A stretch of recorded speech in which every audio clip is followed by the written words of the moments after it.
Hi, I'm Ashley. And I'm Matt. And this is The Room for Creativity, a podcast where we explore the intersections of art and tech. Now, we've seen disruptions in our past, but are these disruptions always a bad thing? Today, we're going to be looking at photography and the impact that it's had on arts and society as a whole. Now, this is a big topic, so we will be spreading it out over a few different episodes. Yes, today we're going to be covering the advent of the form up to about the very beginning of film.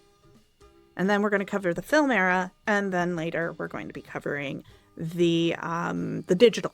Fantastic. All very interesting. All disruptive in their own way.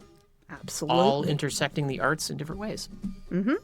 So one reason we're spreading this out is, honestly, it's a big history, and we couldn't do it justice in a half hour.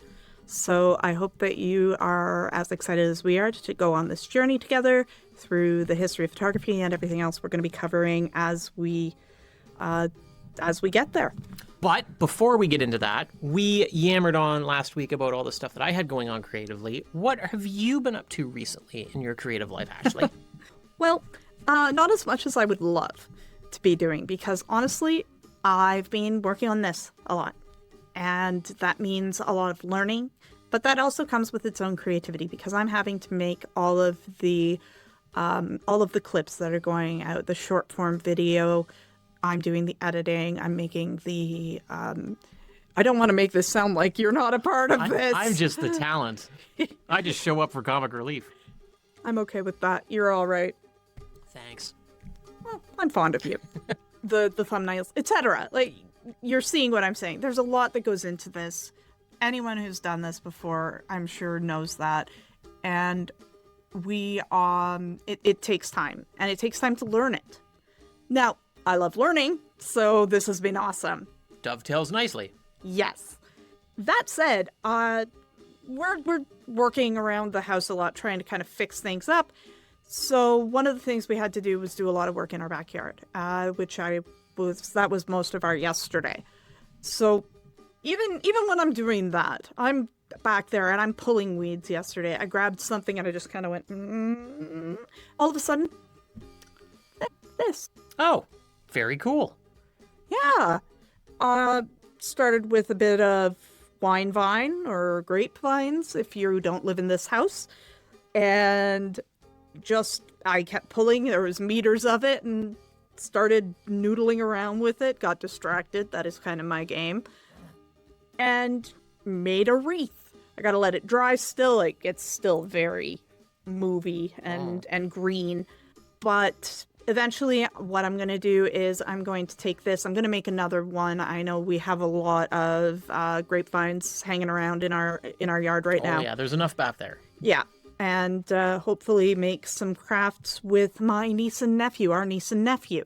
So, even when you're not trying to create, sometimes things just happen. That's the way it works sometimes. Yeah, and that's kind of how I exist, sometimes that just happened. That or pinballing from one piece of chaos to the other. One of the two. But anyway, we don't need this anymore. Let's start diving in. Fair. Sounds good to me. People don't realize that the concept of the camera kind of started earlier than we realize. How much earlier? Well, when would you have said before we did the research? 1800 and something. 1834. Yeah, sometime in the 1800s. Well, it's a little bit older than that. Let's talk 5th century BC. That's a lot older than that. Yes. I like exaggeration and or, hyperbole. So, regardless, camera actually started with something called the Camera Obscura. The Camera Obscura. And yes. That means what exactly? Dark room, literally. Oh. So obscura means dark, camera, room. Checks out. If you've ever made a pinhole camera to watch, say, an eclipse, or done something where you've done something like time-lapse photography, or you've seen something like that where it's, say, you were mentioning earlier, people will take them and put them in a tree and watch over a longer period of time. Yes. So a pinhole camera is just a box with some photographic paper on one end and a pinhole on the other. They're dead simple to make, and that's any camera at its base. If you strip away all the dials and settings and everything, it's just that. So yeah, when you make one, you can put it in a tree or on a ledge somewhere, and you can actually watch the movement of the sun across the sky. You can see it come up, and as the year goes on, it'll get lower and get higher, and you can get these sun trails, which are really neat. The quality's not super high because there's no lenses or anything, but it is an interesting project to do. I'd love to try it one day. So, as you can see, very low tech, but existed. They didn't necessarily have the capturing technology. Not back then, no. It would just it would project an image of something onto a wall. So you'd be in a dark room and you'd see an image of a tree or a horse or something. And it would look kind of spooky, I guess. Yeah. So 5th century BC, we're talking Aristotle and Euclid were kind of talking about the Camera Obscura, philosophizing around it, because that's what they kind of did. Then there's also some evidence from the 4th century BC that I found while I was researching. A Chinese philosopher named Mozi created, or is supposed to have created, an image that actually stayed. It didn't stay for long, but it existed outside of just the space where it was taken for a short period of time. Right. As I said, this is something that went back. We're going to take a huge jump forward because not a ton happened in between then and about the Dark Ages. This is still Camera Obscura. People really were very distrustful of technology around this time. Anything that looked like it wasn't just, following the very narrow tenets of how they lived, it was not considered. It was usually considered the work of the devil, and this was no different. And of course, there were people out there that would take advantage of this. There are some unscrupulous types that would set up a Camera Obscura, invite some people in, and then project an image of the devil onto a wall, and then run whatever scam they're running to try to get some money out of people. So there were people that would use it to their advantage. Absolutely. Just like anyone else, anywhere else in time with some technology, the grift exists. Yep, if I can make some money off it, why not? But as we've said, all of that happened. There were a lot of other philosophers, a lot of other people. I do believe Descartes, so our cartography, our map guy, was fascinated by the idea of optics. He dug into the idea of lenses in the eyes and things like that, which lenses obviously come into things later as we move into photography. Mm-hmm. Very important things. Mm-hmm. But really, we don't start to see what we think of as photography until about the beginning of the 19th century, I'd say. Right. Yeah. You know a little bit more about that side of things? So it began with a man named, and I'm sorry for the pronunciation here, Nicéphore Niépce. I don't think I pronounced that probably, but he began photography with something called heliography, which in Greek is helios, sun, graphy, writing, sun writing. And it was based... Yeah, pretty much. And it was a polished metal sheet that had been treated with a solution of bitumen, which is basically asphalt, and lavender oil. And he put these things out in the sun and was able to capture some images on them. They were not, spectacular, but this is basically where photography started. That was in the early to mid 1820s. Yeah. Obviously, the process got better fast, but this is where it began, which is really neat. Yeah, he took the first, or the earliest still existing image, and you can still find it. It will be in our references.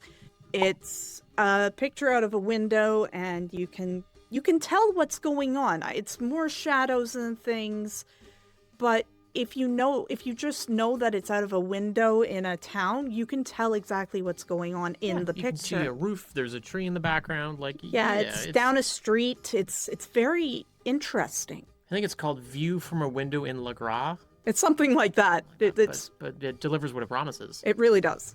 So that's where it started. And then during that decade, Niépce met up with Louis Daguerre, who we have mentioned before, the famous Louis Daguerre. And they worked together until Niépce died in 1833, improving this process, trying to make it better, make it more stable, make the quality a little higher. And after Niépce died, Daguerre kept working on his own and developed the daguerreotype. Correct. So we've already heard about daguerreotypes. And just to give you an idea, that first image that we are talking about that still exists, that took about 7 to 8 hours to develop. So this was a long process. Nobody's sitting for an 8-hour exposure. No, it was not used for portrait photography yet. I cannot remember the exact amount of time that the first daguerreotype was, and especially the first one that included a recognizable human figure, which was 1838. But it went from hours to minutes. I think 8-ish minutes. In the neighborhood of that, yeah, which is a lot more manageable. Yeah. Still not great if you're trying to capture moving subjects. Yeah. But it's a start. But he captured a full, like, city square sort of scene. Yeah, it's a big wide look out of a window, and you can see like a clock tower in a town square, and right down on the corner, you have to look for it. But there's somebody sitting on a chair getting their shoe shined, and you can see the shoe shiners kneeling in front of him and do what he's got to do. Yes. So that's the first picture of an actual human being. Yeah, they got better. They did get better. Yes, because after this, once they kind of got the idea and figured out, oh, we can do this in minutes, not hours. We can do this with these chemicals that react faster. We can, and just after that, it was about refining the process. It was about refining the aperture, figuring out what worked best. For those that don't know, aperture is the it's the opening in a lens that allows light in. It works just like the iris in the middle of your eye. Yeah. Or pupil, sorry. Well, iris and pupil together. Yeah, that's probably more accurate. Anyway, so those were daguerreotypes, but they were expensive. They were dangerous because to develop these pictures, he was using fumes, mercury, and some other pretty nasty chemicals. Yeah. Think of Mad Hatters, and then just take the hatter away and put in photographer. Yeah, so it was not a health-conscious process. No. But it eventually was overtaken by the ambrotype in the 1850s, which was a lot safer to use. But, and I just want to take a half step back on this, is even before it was replaced, it was very broadly adopted and adapted because 1838 he put out the first daguerreotype to the public. 1839, France, I can't remember, it became something proprietary for them, and they announced that this was a thing. And then in 1840, it made its way over to North America. So this, and it was basically pop-up shops everywhere. Yes, you're right. That's a good point. And that's where you get all those old pictures of, the Wild West and people in parlors and things. Yeah. That still exists today. And the quality is very high. Exactly. So, I mean, these little places that popped up, and it was like, go get your picture taken, and people were loving that. Yeah. They actually had guys in the Civil War driving around in laboratories on horse and carts taking pictures of the Civil War. Now, and that's amazing to think of, but let's think of the people that this affected too, because this isn't just something that came in and everyone was super happy about. Won't someone think of the painters? Absolutely. They were incandescent. They were furious. They did not like this at all. Nope, they hated it because you did not. You no longer had to go to a specialized craftsman to get a portrait painted or anything else. You could just do it at home. So they were seeing their entire industry threatened by these new fancy chemicals and plates. Correct. I looked into I tried looking into all the prices and everything like that. Very fun, digging into some research for me. But to give you an idea, in around the 1840s, early 1840s, there was another French painter, Gustave Couteau. He did more of scenes, historic sort of things, but still a very renowned painter at the time. And he made a deal with somebody. The name has escaped me, but it was for 23 paintings for 36,000 francs.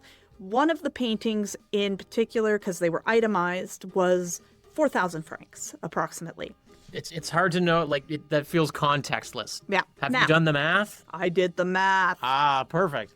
So, because francs don't exist anymore, I moved it into a currency that does, which is pounds sterling. 4,000 francs equals 1,000 pounds at that time. Ooh. And thank you to the Bank of England, who have a lovely inflation calculator for me. So, threw that in. 1,000 francs then, or 1,000 pounds, sorry, is $90,441 today. Wow. Yeah. Now, I didn't put this into Canadian dollars because I felt that would make me sad. But in American, that is $121,666. Holy crow, That for is one painting. one painting. So out of the reach of a lot of people. most people, even for a 4-inch watercolor that they would do, you're looking at about even $10 to $12. A daguerreotype or tintype, as you move forward in history, is about, say, $2. The Bronte sisters went and did this, and it was said that theirs was a couple of dollars, a little bit more, and the tintype came in a nice, beautiful little carrying case and things like that, and it was done as you wait. Do those pictures still exist of the Bronte Yes. sisters? Oh, I should go look those up. I didn't know Yes. that they... Well, they're in our references. Okay, perfect. I will go and check out the references, as you all should as well. Yes. So, if you're liking everything up to now, please make sure you like and subscribe. But as I was mentioning, all of this really is so expensive. Anecdotally, I could not find, or I only have this anecdotally because I couldn't find, say, a price list for somebody who was an artist who did portraiture. But anecdotally, I was finding numbers from hundreds of dollars to truly renowned painters like Couteau and going for thousands at that time. So, again, this was something for the upper class. This was not something that was even available really to the middle class. But with the advent of photography and Daguerre and Niépce's work, this suddenly was within the reach of another class of people. Yeah, it really kind of democratized. Well, that's a good way of putting it. Yeah. And so at that point, we have this democratization, this everyone on a shop corner can go and get or you go into anything on a shop corner and you can get a photo of yourself. Matt did mention that these things did change very quickly. This became a thing that just took off. And once it did, a lot of different subtypes. People found their own little special ways of doing things. Yeah, there's all sorts of tintypes, cyanotype, which I think is a printing process. There's a whole slew of them, and they just all use, just varying chemicals and varying supports. But it's all the same process. Yeah. But, like you mentioned, I mean, even just simple things where they didn't change it that much. The ambrotype, the big difference was that they weren't using fumes anymore. Right, and that kind of went away, and then all the processes subsequent to that were all I think they call it colloidal process, but it's emulsions and liquids and things, so you're not having to fume it. So it can still be kind of dangerous and hazardous to your health, but just less so. Yeah, and this kept going. This was something that people were hoping it was a fad, but obviously we still have cameras. We still have people that'll paint portraits. It hasn't disappeared. And honestly, it's just that things they change. Everything becomes more niche. Everything becomes something that is, for a certain group. Mm-hmm. But you and can... and that is honestly what happened there. It was still, portraiture was still a prestige object, but the fear of a new technology coming in. It's a little Chicken Little at the time. A little sky is falling, everything is going to change all at once, and everything is ruined forever. But just like I always say about today's technology, we have to see how it integrates with what we have and where it fits into our greater scheme of things. Right. And as I was going to say before I rudely interrupted you, was that you still can go and get tin plate or wet plate photography taken. There are people all over the place that will go and do this for you, so you can get one of those things. So it hasn't, I mean, I think it functionally disappeared for a while, but like a lot of things, it had a resurgence, and you can go and get one of these pictures for yourself today. And, I mean, if we want to talk about painting or something, I would say something maybe of the modern take on what I was talking about with those little watercolors would be a caricature. Yes, yeah, you can absolutely go to that. And I did do that last year. Yeah, at one of the reptile shows. Yeah, we were at a con, and there was a guy sitting at the end of the road doing caricatures, and I just thought, I've always kind of wanted one, so how much do you want for it? $10? All right, let's get one. So I will show that on another cast, show, but yeah, so you can still do these things. So we've gotten up to the end of the wet plate photography era when celluloid processing showed up, which is similar in nature, just with some different components. Yeah. Biggest thing, of course, celluloid, bendy, tin, not. Or at least not when you're taking pictures. Less fragile. Yes. So we think of that, and it actually started developing parallel to the other technologies. When? It started in 1846, I believe. Oh, yeah, so right in the middle of all that other stuff. Yeah, it's just they hadn't figured out the technology yet. So there were a lot of people that banked on the immediate technology that was already working, and then there were the people who were maybe the forward thinkers who wanted to be the inventors. Right, like a man named George Eastman. Oh, yes, I've heard that name. Yes, from which company? Wait for it. Kodak. Spit take. Yep. Everybody who has held a camera has had probably at some point Kodak film in it, and they're still around. Yep. Kodak's around all over the place. Absolutely. It's just in a different form. Yes. They still make a lot of the paper that you use if you're doing printing for paper or photography. Sorry.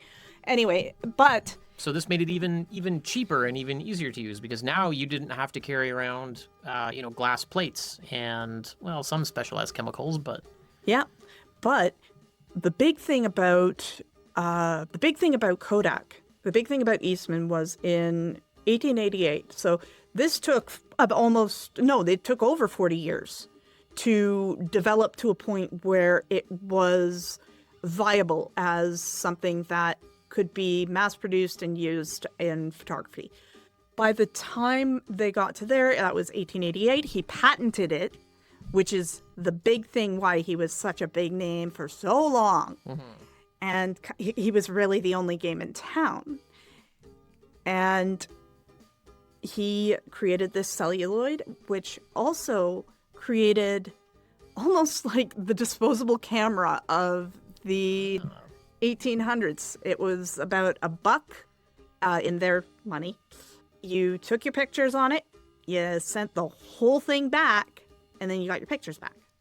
Now, we'll talk more about that later, but again, this further democratized the use of, the taking of, and the preserving of ideas, pictures, thoughts.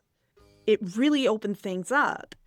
And already, this is something that was a challenge for, again, the artists, the painters, things like that, because they were, of course, furious about the fact that this was getting into the hands of more people, but they continued to try and delegitimize. Yeah, it wasn't real art. It was just photography. All you're doing is just taking a picture. That's not art. Yeah, they called a lot, or people who were taking these pictures were calling themselves photographer artists. to try to lend legitimacy to the art form. Yeah.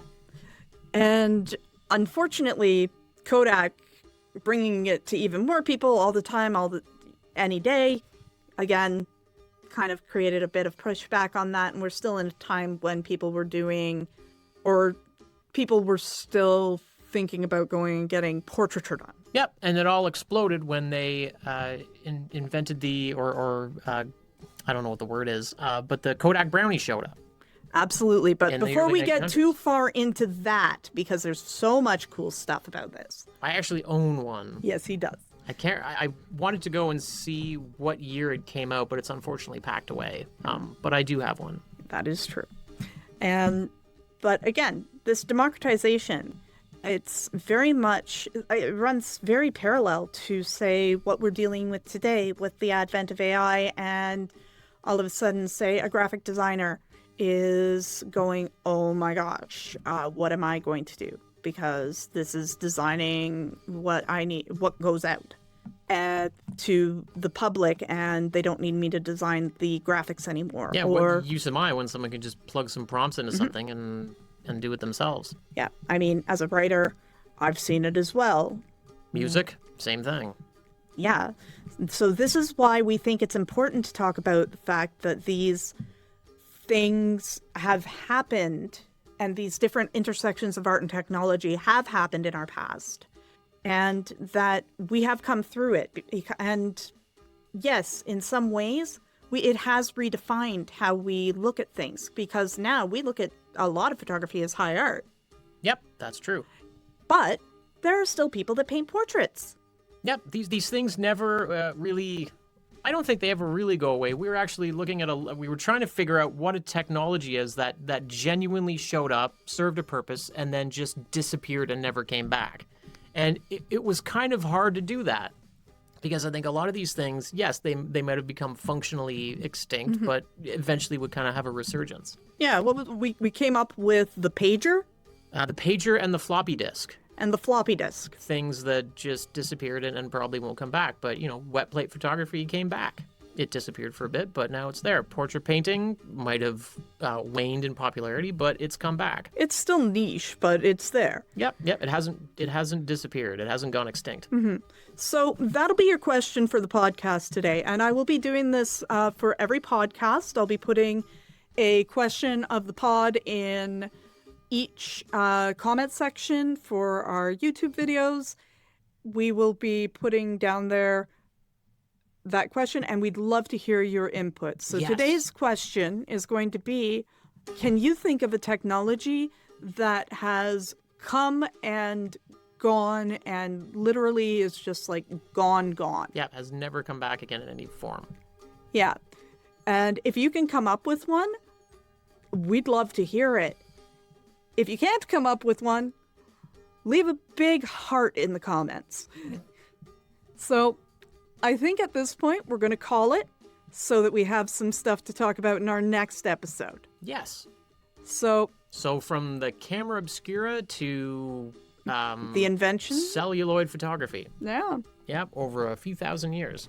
I'm really excited about talking about celluloid photography. My dad was a photographer for many years, worked for Ilford, which if anyone shot primarily in black and white, you will know that name.